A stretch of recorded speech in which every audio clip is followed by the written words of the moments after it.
Big Boss Malayalam season 7 live അപ്ഡേറ്റിലേക്ക് പോവാം. പൊട്ടിക്കരയുകയാണ് നമ്മുടെ രേണു. രേണുവിൻ്റെ മകനെ മിസ് ചെയ്യുന്നു എന്നുള്ളതാണ് കാരണം. അതായത് ഋതപ്പനെ കാണണം, ഋതപ്പൻ ഓക്കെ ആണോ എന്നറിയണം, പിന്നെ അവനെ സ്കൂളിലൊക്കെ പോകണം, അമ്മയെ നീ ടി വിയിൽ കാണണം, അതുപോലെ കിച്ചുവിനോട് പറയുന്നുണ്ട് ഇടയ്ക്ക് പോയിട്ട് അവനെ ഒന്ന് നോക്കണം, പിന്നെ കസിൻസിനോടോ റിലേറ്റീവ്സിനോടോ ഒക്കെ അവനെയും വണ്ടിയിൽ കൊണ്ടുപോകണം എന്നൊക്കെ പറയുന്നുണ്ട്. ജസ്റ്റ് ഒരു മിസ്സിങ് ആണ്. കാരണം ബിഗ് ബോസിലെ വന്നിട്ടൊരു 1 വീക്കൊക്കെ ആയല്ലോ, സ്വാഭാവികമായിട്ടും ഉണ്ടാവുന്ന ചില ഇമോഷൻസ് ആണ്. കാരണം രേണുവിനെ സംബന്ധിച്ചാണെങ്കിലും ഇതൊക്കെ അവരുടെ ഒരു ഫസ്റ്റ് എക്സ്പീരിയൻസ് ആയിരിക്കും. മൊബൈൽ ഫോണില്ല, കോൺടാക്ട് ചെയ്യാൻ ഒരു വഴിയില്ല.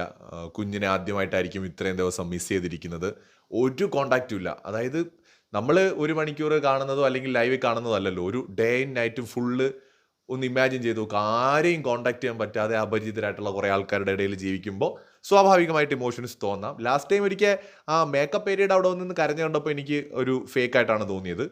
കിച്ചുവിനെ കാണണം എന്നൊക്കെ പറഞ്ഞിട്ട് മേ ബി നമ്മളെ തോന്നലുകൾ ശരിയാവണമെന്നൊന്നുമില്ലല്ലോ. ബട്ട് ഇത് മേ ബി ജെന്യൂൻ ആയിരിക്കാം. കാരണം ഈ ഒരു ടൈമൊക്കെ ആകുമ്പോൾ ബിഗ് ബോസിനകത്ത് ആ ഒരു മിസ്സിങ് ഫീല് നോർമലി മനുഷ്യർക്കുണ്ടാവും, പ്രത്യേകിച്ച് അമ്മമാരായിട്ടുള്ള ആളുകൾക്ക്. എന്തായാലും രേണു സുധി അവരുടെ റിയൽ ഇമോഷൻസ് ബിഗ് ബോസിൽ കാണിച്ചു തുടങ്ങിയിരിക്കുന്നു എന്നാണ് തോന്നുന്നത്. കൂടുതൽ ലൈവ് അപ്ഡേറ്റ്സുമായി വീണ്ടും വരാം.